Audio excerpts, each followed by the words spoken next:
Hello and welcome to DM But Group Tuition, a place for all the rankers. In today's video, we are gonna take from the textbook Rain on the Roof by Caught Skinny. चलिए तो without any delay, let's go for that. When the humid shadows hover all the starry spheres and melancholy darkness gently weeps in rainy tears. What a bliss to press the pillow of a cottage chamber bed and lie listening to the patter of the soft rain overhead. सबसे पहले stanza में यहाँ पे poet हमें क्या समझाना चाहते हैं? ओके तो सबसे पहले तो हार्ड वर्ड समझ लीजिए. सबसे पहला word when the humid shadows. Humid माने क्या? ह्यूमिड माने मॉइस्ट, जो मॉइस्ट से भरा हुआ हो वो, यानी मगी, फगी, ऐसे कोई वर्ड जिसके बारे में हम यूज कर सकते हैं. Okay starry spheres. स्टैरी यानी कि स्टार वाले, starry spheres. Okay starry spheres माने क्या? तो स्टैरी स्फीयर्स माने आकाश, स्काई जिसे हम बोलते हैं वो. Okay the word is melancholy. Melancholy is equal to sad या सॉरोफुल जिसे हम बोल सकते हैं. ब्लिस. ब्लिस माने happiness. It's a very common word. Cottage chamber या कॉटेज का मीनिंग क्या होता है? तो आप लोग ने बहुत सारी फिल्मों में या कहीं किसी जगह पर देखा होगा कि जो जंगल में बनी हुई जो छोटे छोटे से घर रहते हैं उसे कॉटेज बोलते हैं. लेकिन यहाँ पे क्या दिया गया है? Cottage chamber. तो एब्सोल्युटली कॉटेज का चैम्बर माने क्या? तो कॉटेज का चैम्बर माने बेडरूम. ओके और पैटर, तो याद कीजिए अपनी नर्सरी रेम को, पीटर पैटर. तो पैटर इज इक्वल टू व्हाट? तो पैटर इज इक्वल टू टैप करना. यहां पैटर साउंड किसके लिए यूज किया गया है? तो यहां पैटर साउंड यूज किया गया है बारिश की बूंदे जब भी कोई रूफ पे गिरती है तो पैटर जैसा साउंड देती है. वैसे देखा जाए तो अपने घरों में सब कुछ कंक्रीट बेस होता है तो ऐसा कुछ हमें नहीं सुनाई देता. लेकिन जब भी कभी आप कॉटेज कोई हाउस में गए हो तो कॉटेज हाउस में क्या रहता है? ऊपर एस्बेस्टस के रूफ रहते हैं या तो यू नो दैट वो पतरे वाले रूफ रहते हैं. उसके ऊपर जब बारिश की बूंदें गिरेंगी तो एब्सोल्युटली वो टैपिंग की साउंड तो आएगी. जो वो टैपिंग की साउंड है उसे यहाँ कौन से वर्ड से बताया गया है? वो वर्ड यहाँ पे है पैटर. और अपनी नर्सरी की रैम तो अपने को मालूम ही है, पीटर पैटर वाली. ओके तो चलिए, yeah there is another word in the very first line, that is hover. Hover माने क्या? होवर माने सर पे घूमना. Okay you know that well कि बहुत सारे लोगों ने वो ड्रोन्स देखे होंगे. ओके राइट, कहीं कोई मैरिजेस में गए होंगे या कहीं पे भी गए होंगे तो आपने ड्रोन्स देखे होंगे. तो ड्रोन्स अपने सर पे मंडराते रहते हैं. तो एब्सोल्युटली ओके बटरफ्लाइज जो अपने सर पे मंडराते रहते हैं जब भी कभी हम ऐसी जगहों पे जाते हैं तब. ओके तो absolutely it is like hover. तो चलिए हार्ड वर्ड्स हमने ले लिए, अब स्टैंजा समझने में कुछ आसानी हो जाएगी अपने लिए. तो when the humid shadows hover over all the starry spheres, यहां पे यही बताना चाहते हैं कि जब कभी आकाश में काले बादल छा जाते हैं. आकाश माने यहां क्या? Starry spheres. ओके और ह्यूमिड शैडो होवर माने क्या? तो घने काले बादल जो ह्यूमिड यानी कि बारिश के पानी से भरे हुए हैं, ऐसे मॉइस्टी, ऐसे मगी, ऐसे फगी टाइप के जो क्लाउड्स रहते हैं वो. And the melancholy darkness. Okay और उसमें जो डार्कनेस है, डार्कनेस को हम क्या बोलते हैं? सैडनेस बोलते हैं. जब भी कोई भी चीज अपने सर पे अगर डार्क क्लाउड मंडरा रहा है, आप समझिए यहाँ पे metaphoric language kind of use किया गया है. हम क्या बोलते हैं कि भाई मेरे सर पे तो काले बादल छा गए. काले बादल छाना माने क्या? काले बादल छाना उसका एक मतलब ये भी होता है कि आदमी कोई नॉस्टैल्जिया में है या आदमी कोई परेशानी में है, ऐसा भी हम बोल सकते हैं. या आदमी दुखी है ऐसा बोल सकते हैं. तो इसी वजह से यहाँ डार्कनेस को क्या बोला गया है? डार्कनेस को यहाँ मेलैंकली यानी कि सैड या सॉरोफुल बोला गया है. ओके तो यहाँ पे जो भी डार्कनेस है यानी कि जो काले काले बादलों की वजह से जो भी डार्कनेस छाई हुई है वो डार्कनेस काफी वो शो क्या करती है? वो शो करती है सैड या सॉरोफुल शो करती है, राइट। जेंटली विप्स इन रेनी टीयर्स, और वो जब रोती है, वो डार्कनेस जब रोती है तो रोती कैसे है, जब वो आकाश में से बूंदे गिरती है तो ऐसा लगता है कि मानो कि आकाश में जो काले बादल है वो रो रहे हैं। What a bliss to press the pillow. बस ऐसे ही टाइम में अगर आप अपने कॉटेज में हो तो कॉटेज के जो बेडरूम, जो कॉटेज का जो चैम्बर है, वहां पे एक बस बढ़िया सा बेड लगा हो और बेड के पीलो के ऊपर हम जैसे ही अपना सर रखेंगे तो भैया प्रेस द पीलो का मतलब क्या होता है, तो यहाँ पे पोएट सो रहे हैं अपना सर पीलो पे रख के, ऐसा बताना चाहते हैं। Of a cottage chamber bed and lie listening to the patter of the soft rain overhead। और बस सिर्फ और सिर्फ इतना ही कहते हैं कि बस मैं आराम से वहां अपने कॉटेज चैम्बर में लेटना चाहता हूं और उसके रूफ पे जो बारिश की बूंदे गिर रही है और बारिश की बूंदे गिरने की वजह से जो पैटरिंग साउंड आता है वो साउंड पोएट को काफी हद तक पसंद है। बस वो बोलते हैं कि या that is bliss for me. भले ही बादल रोते हों और बादल रोने से भले ही बारिश गिरती हो, लेकिन वो सबसे ज्यादा पोएट के हार्ट को हैप्पीनेस से भर देती है। यहां पोएट ये इस स्टैंजा के जरिए ऐसा भी बताना चाहते हैं कि वो अपने कॉटेज चैम्बर में बिल्कुल ही अकेले हैं। ओके, तो ऐसा यहाँ पे दिखाना चाहते हैं कि पोएट भी खुद काफी दुखी है, लेकिन जब भी ये बारिश की बूंदे गिरती है तो पोएट का दिल ब्लिस यानी हैप्पीनेस से भर जाता है। कंप्लीट मीनिंग स्टैंजा 1 का कुछ इस तरह से ही है। चलिए, we are going for absolutely stanza number 2। Every tinkle on the shingles. अब ये शिंगल्स क्या है? शिंगल्स माने नलिये। जो नलिये वाला मकान आता है, जो नलियों से भरा हुआ मकान आता है, उसे हम क्या बोलते हैं? शिंगल्स बोलते हैं, राइट। ये टिंकल क्या है? तो टिंकल माने रिंगिंग साउंड। ओके, तो ये नलियों वाला जो मकान रहता है, जो अगर आप कहीं गांव में गए हो तो आपने भी ऐसा मकान देखा होगा। वैसे एक टाइल्स के वो रेड रंग के टाइल्स जैसा ही कुछ होता है। ओके, वो वन काइंड ऑफ टाइल्स ही है, लेकिन हिंदी और गुजराती दोनों में उसको नलिया बोलते हैं। तो ये नलिया वाली जो मकानें रहती हैं, जो पुराने जमाने की होती है, कॉटेज के भी जो रूफ रहते हैं वो शिंगल्स वाले ही रहते हैं। और टिंकल माने क्या? तो टिंकल माने ringing sound, has an echo in the heart. क्या बात है। ओके, हाइपरबोल यहां पे यूज किया गया है, लेकिन यहां पे लेखक कहना क्या चाहता है, पोएट कहना क्या चाहते हैं? तो यहां पे पोएट सिर्फ और सिर्फ इतना ही बताना चाहते हैं कि जब भी वो शिंगल्स पे, यानी कि जब भी वो नलियों पे पानी की बूंदे गिरती है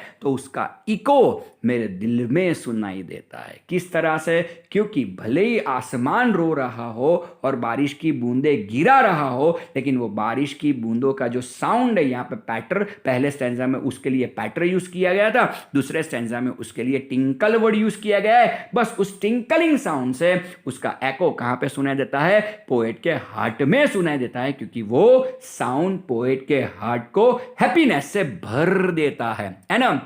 1000 dreamy fancies into busy being start। क्या बात है, क्या लाइन लिखी हुई है भाई यहाँ पे।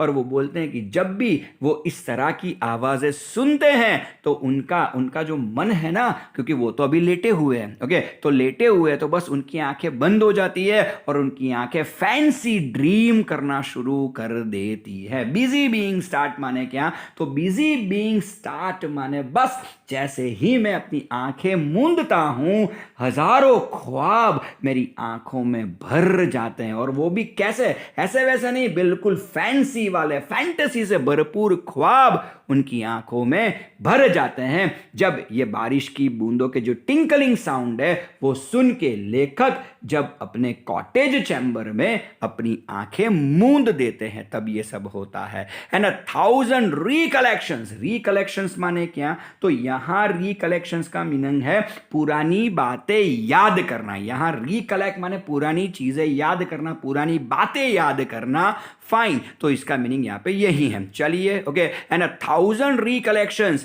weave their air threads into woof. Okay, तो फाइन, यहाँ पे क्या है कि बहुत सारी पुरानी जो यादें हैं, ओके, वो बहुत सारी पुरानी यादें बुनकर यानी कि यहाँ पे वूफ वर्ड दिया गया है. वूफ का वैसे मीनिंग होता है फैब्रिक को बुनना, ऐसा होता है. ओके, यहाँ एयर थ्रेड है, तो एयर थ्रेड माने क्या, तो एयर थ्रेड जैसी चीज दुनिया में कोई होती नहीं है. हवा में हवाबाजी करना है, इसका मीनिंग ऐसा कुछ हो जाता है. लेकिन जब भी उनको पुरानी चीजें याद आती है तो बहुत सारी चीजें हवा में से कहीं से उनके दिमाग में आ जाती है और वो जो यादों का गुलगस्ता बिल्कुल बना जाती है. तो ऐसा है कुछ यहाँ बहुत सारी इस कॉटेज के साथ, इस बारिश के साथ शायद लेखक की बहुत सारी यादें जुड़ी हुई है. तो जब भी वो टिंकलिंग या पैटरिंग का साउंड वो जब सुनते हैं ना रूफ पे, जब बारिश गिरती है उसका जो साउंड जब वो सुनते हैं ना, तो बिल्कुल बहुत सारी पुरानी यादें बुनकर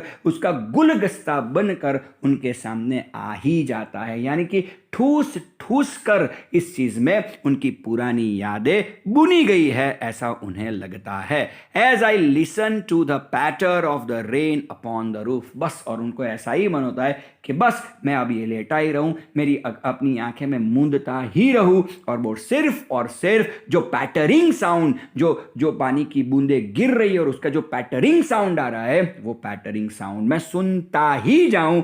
ऐसी फीलिंग्स लेखक को हर बार आ ही जाती है. तो चलिए चलते अब सबसे लास्ट वाले स्टैंजा पे. तो ऐसी कौन सी यादें हैं जो लेखक इस को आ जाती है जब वो ये पैटरिंग साउंड सुनते हैं तब. Okay, now in memory comes my mother as she used in years agone. क्या बात है. बस यहाँ जितनी भी पुरानी बातें पोएट को याद आती है वो सारी की सारी बातें जुड़ी किससे है, तो सारी की सारी बातें जुड़ी है उनकी मॉम के साथ. ओके, years agone, बहुत पुरानी बातें हैं. ओके, यहाँ ऐसा सोचते हैं लेखक कि भाई बहुत पुरानी यादें हैं मेरी माँ की इन सब चीज़ों से जुड़ी हुई. शायद ऐसा लगता है कि उनकी मॉम अब इस दुनिया में रही तो नहीं. शायद वो जब रही होंगी तब बारिश के टाइम पे वो लोग यहीं अपने कॉटेज चैम्बर में आते होंगे और कुछ बहुत सारी अच्छी अच्छी बातें उनकी मॉम की और उनकी इस बारिश की बूंदों के साथ जुड़ी हुई है. To regard the darling dreamers or she left them till the dawn. What is dawn? DAWN, dawn माने daybreak, सुबह होना. ओके, यहाँ इर का मीनिंग क्या होता है, ere is equal to before. Okay, और जब भी कभी वो कॉटेज में आते थे और ऐसी ही बारिश होती थी तो उनकी मॉम पोएट को वहाँ पे सुला देती थी. कॉटेज चैम्बर का जो कॉटेज का जो बेडरूम था वहाँ पे वो सुला देती, बहुत प्रेम से, बड़े with love, with lots of love, with immense love उनकी माँ उनको वहाँ पे सुला देती थी और वो बस सिर्फ और सिर्फ बारिश की बूंदें सुनते रहते थे और बारिश की बूंदें सुनते सुनते ही वो सो जाते थे. और उस टाइम पे भी at that time the poet was quite young, तो वो बहुत ही ही was a dreamer at that time, I can say that. Okay, तो बस, और वो भी बहुत सारे सपने, वो बच्चों वाले जो सपने रहते हैं ना, वो सपने पोएट उस टाइम पे देखने लगते थे. और कब तक देखते थे, तो जब डे ब्रेक नहीं होता था और उनकी माँ उनको जगाती नहीं थी सुबह में, तब तक वो उनका दिमाग सिर्फ और सिर्फ ऐसे ड्रीम से ही भरा हुआ रहता था. O I feel her fond look on me as I list to this refrain. Okay, अब यहाँ रिफ्रेन का मीनिंग क्या है, तो होल्ड बैक, यानी बहुत सारी मेमोरीज ऐसी है जो उन्होंने अपने पास रखी हुई है, होल्ड बैक करके हुए रखे. बिल्कुल उनकी मॉम की मेमोरी उनके हाथ से बिल्कुल छूटी नहीं, अभी भी बहुत प्रेम से सहेज के उन्होंने उनकी मॉम की मेमोरीज अपने दिल में रखी हुई है. अभी भी जब भी कभी कॉटेज में वो सो जाते हैं, ऐसी बारिश की बूंदों के आवाज़ सुनकर जब पोएट सो जाते हैं और जब भी वो सुबह में उठते हैं ना, तो उनको सिर्फ और सिर्फ ऐसा ही लगता है कि उनकी मॉम उनके सामने ही खड़ी है और उनको आज भी जगाने का काम उनकी मॉम ने किया है, ऐसा उनको लगता है. तो बहुत सारी यादें हैं जो रिफ्रेन नहीं हो, वो उन्होंने होल्ड बैक करके रखी हुई है. Which is played upon the shingles by the patter of the rain. और ये सारी की सारी यादें अगर पोएट की किसी भी कीमत पे या किसी भी व्यक्ति के साथ जुड़ी हुई है तो वो सिर्फ और सिर्फ ये यादें उनकी जुड़ी हुई है पैटर ऑन द रेन। ओके, तो सो सिंपल इज इसके, ये बारिश की बूंदों की आवाज़ जो रूफ पे होती है उन्हीं से ये सारी चीज़ें पोएट की जुड़ी हुई है। तो बस यहाँ तक ही रखते हैं, but before ending our lecture let's discuss some literally device from the very first one is when the humid shadows hover. Here, three literally devices are used. The very first one is metaphor because clouds are compared indirectly to shadows. The second one is clearly alliteration because the sound h is repeated twice in humid and hover. The third one is absolutely metonymy because humid shadows represents clouds. Let's go for the another one in the very first stanza, that is over all the starry spheres. Again here the literary device is alliteration because the sound of s yani ki sa is repeated twice in starry spheres. Okay, the third one here is and the melancholy darkness.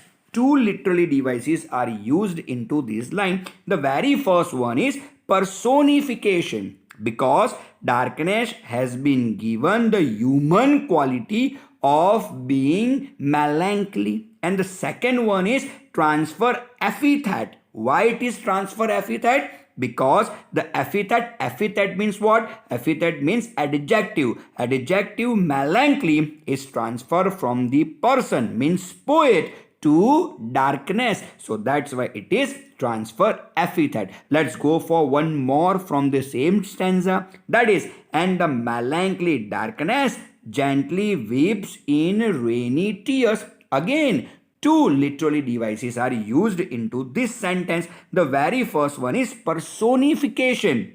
How could it be a personification? Because darkness has been given the human quality of weeping gently. And the second one in these lines are metaphor because raindrops are indirectly compared to tears. Let's go for something new from the same stanza, means stanza number 1. What a bliss to praise the pillow. It is alliteration because the sound of P yani ki P is repeated twice in praise and pillow. Let's go for the last two lines of the very first stanza. And I lie listening to the patter of the soft rain overhead. The very first literally device used in this line is absolutely alliteration because the sound of L yani ki L is repeated twice in lie and listening. And the second one is onomatopoeia. How could it be onomatopoeia? Just have a look over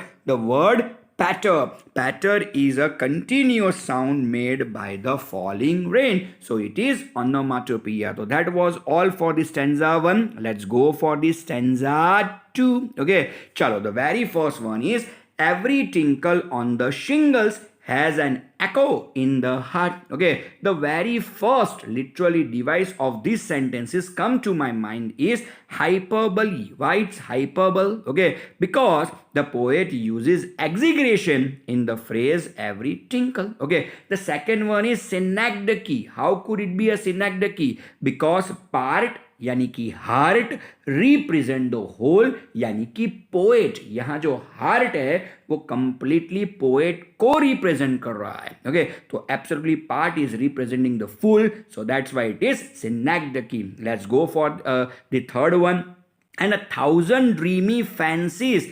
Again, it is hyperbole. How could it be a hyperbole? Because the poet uses exaggeration in the phrase 1,000 dreamy fancies. It is 1,000 dreamy fancies. Okay, so it's hyperbole. The second one is again transfer epithet because the epithet means adjective dreamy has been transferred from the poet to fancies. Okay, let's go for another one from the same stanza. Okay, and 1,000 dreamy fancies into busy being start. The very first literary device used in this sentence is alliteration because the sound of b yani ki b is repeated twice. Absolutely busy being. Okay, another one from the same line is personification. Yeah, it is also personification. 1,000 dreamy fancies into busy being start is personification, because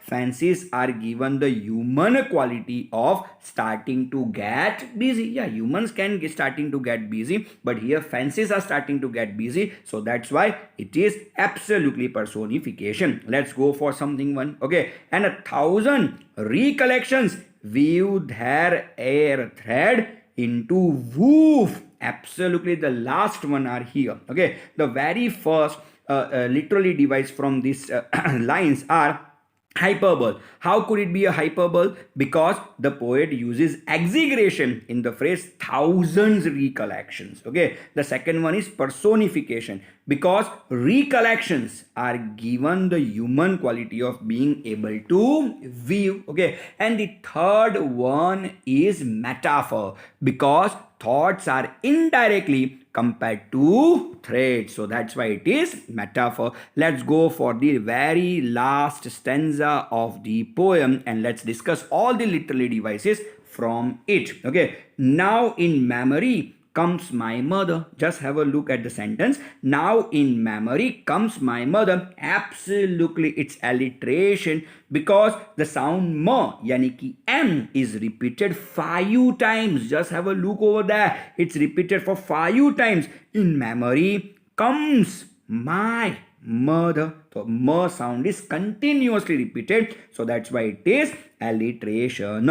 To regard the darling dreamers, two literary devices are used into this. The very first one is alliteration, because the sound of the d is repeated twice. Darling dreamers. The second one is metonymy, because darling dreamers represent the poet and his siblings. You can easily understand that. Okay, and the last one is as I list to this refrain which is played upon the shingles. It is personification, because rain is given the human quality of playing the refrain, so that's why it's personification. So that's all for today's video. Here DM sir signing off. Thanks for listening. Bye.